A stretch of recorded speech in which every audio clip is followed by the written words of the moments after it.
Welcome into another edition of Southern Miss Sports Today with head coach Joy Lee McNelis.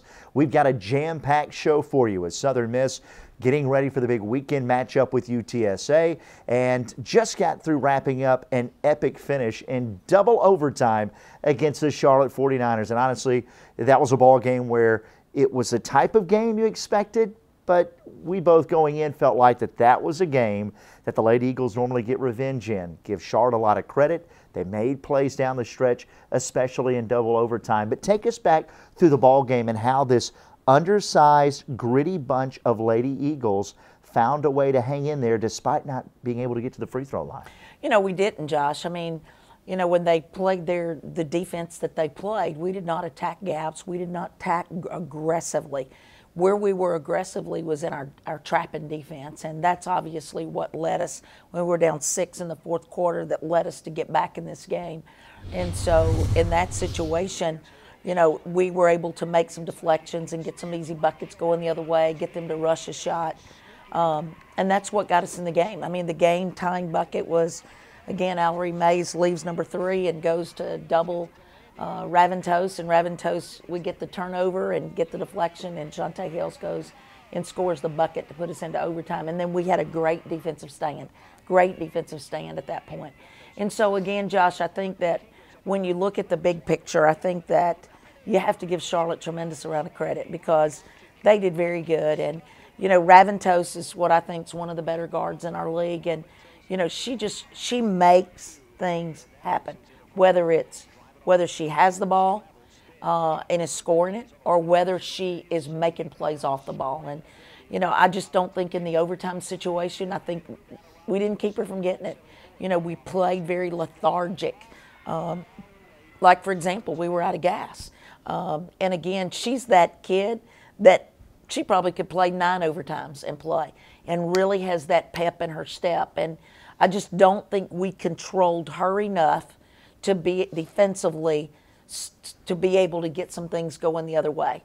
I think we fouled too much, obviously. I don't think we played very smart, like fouls that we made when she has a breakaway layup and you want to foul on that. No, you don't. You let that ball go. You know, I see their big post player, number 30, driving down the floor, and we're going to foul her when she struggles to handle the ball and you want to step in. So I think, Josh, number one, in looking at this game, it's a great teaching tool. And we got a lot of basketball left. So I think the overtime is an opportunity for us to grow up. Number one, shot selection. Number 2, attacking their defense. Number 3, being able to not allow great players to have the ball. Great players are going to make great plays. And, you know, Raventos made those things happen for her teammates. Their post players totally dominated the game. Their post players, you know, totally dominated. When you talk about our post players versus their post players, you look at the stat line, you look at every bit of that, their post players are very good. Now, they're long, Josh. They make it very difficult for us to be able to score.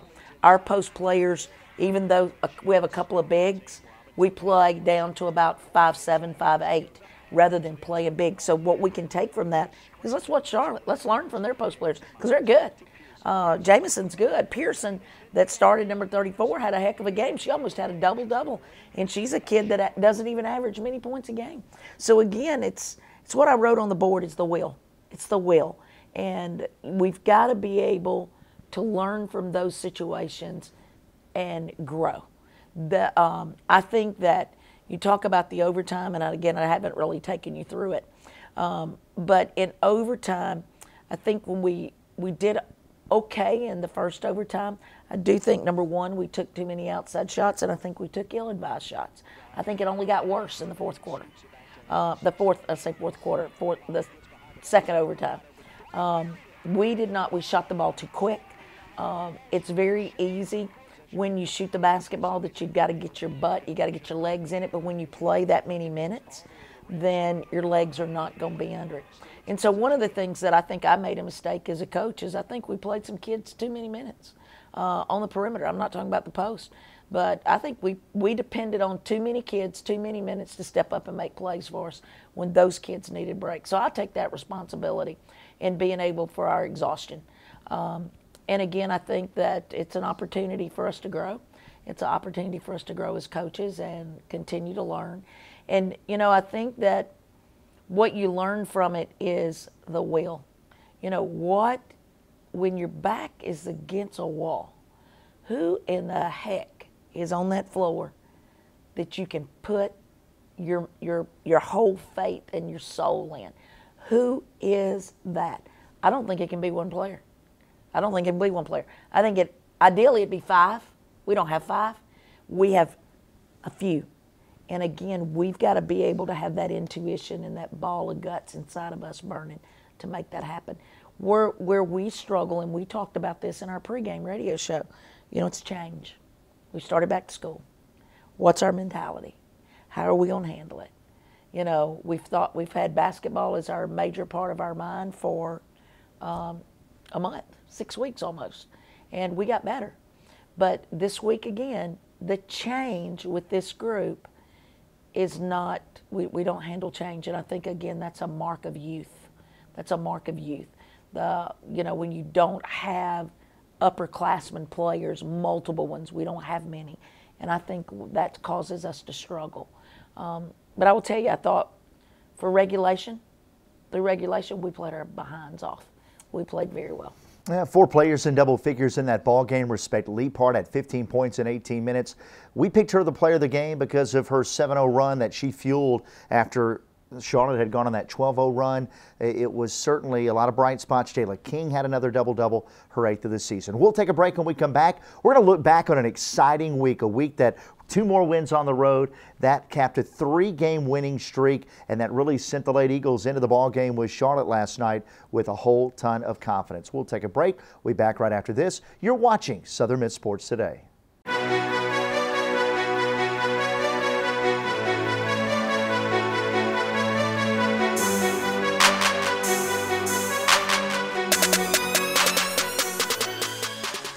As we continue with Southern Miss Sports Today with head coach Joylee McNelis, we're talking about the tough loss to Charlotte, and now looking back, though, on the great week leading up to this week. Well, the 2 big wins. UAB, they haven't lost since the Lady Eagles just played their best game of the year, picking up a 17-point win at UAB. We want your thoughts on that. Shantae Hales goes for a career-high 28. Megan Brown goes for a career-high 21. Lady Eagles led by as many as 21 in that ball game. Then go to middle. Shantae follows it up with nearly a triple-double, 20 points, career-high 13 rebounds, 6 assists. Kyle Felton, hello, career-high 9 points. The Lady Eagles got really one of the biggest road swings in recent memory. Wow. I mean, the 2 games that we won on the road, UAB and Middle Tennessee. Now, let's be honest, UAB, they're very good. But we played the best game of the year. We did. We played extremely well. Shantae Hales was phenomenal. Megan Brown was phenomenal. Those 2 really and truly took ownership in our team. And, you know, that's honestly in that game, I think you saw Shantae Hales take a lot of responsibility and try to get her team going in a lot of different directions. And, you know, I think that it was truly a team effort. And we did. We played extremely well. We got great bench play. Respect Lee Hart coming off the bench for us again. And again, so I think a lot of things positive happened for us in that UAB game. We shot the ball well from 3-point range. We shot the ball well from 2-point range. We defended extremely well, Josh. And we got it, which I think this is a huge stat. We dominated every 50-50 ball. We got every loose ball on the floor. All the loose balls that we got from the UAB game resulted in buckets going the other way. The other thing is that because UAB shoots long shots, long 3 balls, you know, it was very important for us to box and pursue the ball because it was coming long. And a lot of times post players have a tendency to just hang around in the paint and box. You've got to go find a body. And we did. We carried out our game plan. We played really hard. We did those little things of going to find bodies to box out, you know, to be able to make some things happen so that we could get our offense going the other way. And we got tons of opportunities in transition offense. Middle Tennessee, the question was going to be, as well as we played at UAB, how would we respond in less than 48 hours? You know, this team, again, responded extremely well. But, again, I think our bench play was very critical. You know, it's a close ball game. Kyle Felton comes off the bench, is truly a surge for us. She rebounds the basketball. She scores the basketball. She gives us a lot of energy. And, again, we didn't have her again the game against Charlotte because she suffered a concussion. So, again, that was a huge plus for us. Amber Landing stepped up and hit 2 big buckets for us. in that game as well. But again, Shantae Hales, the play of Shantae Hales, can really and truly surged and helped us be extremely successful in that game. We did a great job of boxing out. Great job of boxing out. We found bodies. We cleared them out of there. And again, Josh, that's where it gave Shantae Hales the opportunity to go crash. It was textbook on our box outs of what we had worked out. Again, because Alex Johnson is very strong, very good. Rebecca Reuter is very solid. Again, middle's going to shoot the long 3 balls. So our same game plan for his execution of keeping people off the glass that we used against UAB, we used against the middle. And then Shantae Hales was great down the middle to be able to give us an opportunity to be able to get things going because there's no outlet. She gets it, and we're off to the races. And so, again, both of those games were huge wins for us. They really were because they were great teams, great coaches, and for us to steal those on the win was really huge for us. And really the takeaway from that last week into the Charlotte game, I felt like that scrappy mentality of the Lady Eagles, getting touches, getting deflections, keeping the ball alive, diving on the floor, 50-50 balls. I thought that was maybe the biggest carryover from the road trip to the Charlotte game. You know, and we did, and we got on the floor. We played hard, Josh. We did not, in the Charlotte game, not loaf around. We played hard. We got on the floor. We were just, in overtime, we were just a little day late and a dollar short on getting there. Jayla King plays her behind off. If she had 4 more inches, she'd be an All-American. I bet every loose ball, Jayla is involved in those situations. And again, the confidence that we developed from the UAB middle game, we have to take that into and help us surge. And again, Josh, it goes back. I'm telling you, this team wears me out. If there's change, we do not adapt. You would think that once we get old like me, a little older like you, that you don't like change. You know, this team does not function to change. It is a change. They're back in classes. And I told the boosters before the game against Charlotte, I said, I'm telling you, it's my biggest concern. We do not adapt. And we did not adapt against Charlotte, but we did take a lot of good things, applied in. We wouldn't even have been in the Charlotte game. We would not have been in the Charlotte game if we didn't gain confidence in that middle UAB game. All right, we'll take our final break, and when we come back, we'll talk about the UTSA game coming up here at Red Green Coliseum at Saturday, 4 o'clock tip. We'll see if the Lady Eagles can bounce back and get the win and split the homestand. We'll be back to wrap it right after this. You're watching Southern Miss Sports Today. Hey basketball fans, the 2018 Conference USA Basketball Championship presented by Baylor Scott & White Sports Performance Center at the Star is coming to Frisco, Texas. 24 men's and women's basketball teams playing 22 games will take place at Ford Center at the Star, headquarters to the Dallas Cowboys. Join us for 4 days of exciting hoops March 7th through the 10th with CUSA titles and NCAA automatic bids on the line. For tickets and more information, go to conferenceusa.com. You won't want to miss Hoops at the Star this March.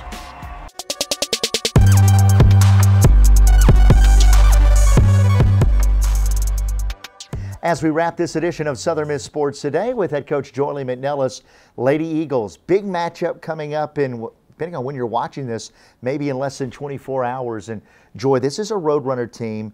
They're adapting to change, and they have struggled with that, but there's some players that still remember how to win. And if they get hot, it can be dangerous, and we've seen that in some very close games with the Roadrunners in recent years. You look at the next 3 home games, UTSA, Old Dominion, Marshall, 3 teams, bottom of the league, struggling. Lady Eagles looking for quick starts, looking to just keep their foot on the accelerator and don't want to give any of those teams an opportunity to get rolling. You know, I'll tell you, Josh, our league is really balanced. And I think on any given night, people can win. People can have success. You know, UTSA, you can't underestimate them. Their new coach has done a tremendous job. She's really held them together. They lost some great players in Tessa Smith last year, Lauren Goodwin. And so, again, they're very similar to us in that they're having to make adjustments and learn how to play without key players. You know, the 2 players that concern me are Heidemann and Chittimere. Chittimere is a player that can get to the rim, make things happen, and create opportunities for Heidemann. I'm going to tell you now, Heidemann, you can't let her hang out there because really she can knock down the 3 ball. They've got a lot of young players, and those young players have really made a difference. And I'm going to tell you, they're right there, Josh, on that edge. We can't allow them to come in here and sneak up on us on Saturday. And you talk about change. This is a UTSA team. We mentioned at the top, going through a lot of change. New coach, So new things that they're trying to get accomplished, and they've just not yet clicked. We don't want them to start clicking on Saturday. They're not. And again, you know, they're good, Josh, and that's what, you know, I mean, goodness, we just faced Charlotte that struggled in our league and came in here and beat us in double overtime on our home floor. So again, my belief is that anybody on any given night in our league has a chance to be able to be successful. In closing, our fans, boy, they take a loss like the game against Charlotte just as hard or harder than we do sometimes, and they are such an energizer for our team. Our players never want to disappoint our fans. We need you on Saturday because we might be a little lethargic just physically trying to get going and get lathered into the game. Boy, your energy would be huge on Saturday. We got to have a great crowd, and thanks for the crowd that came out against Charlotte. But we got to add to that. You know, my goal for the Charlotte game, because it was student appreciation, and we've done a lot of things for that, and really disappointed that our students did not come out and support us tonight. So hopefully, you know, we can get more of our community to come out and be a part of that, because I do think that you make a big difference. I wanted so much in that Charlotte game to be a cheerleader and start cheering for defense to get our fans involved when we needed to get some defensive stops. But we do. We do. I mean, we had some of our fans come over there and write me notes while I was on the radio with you.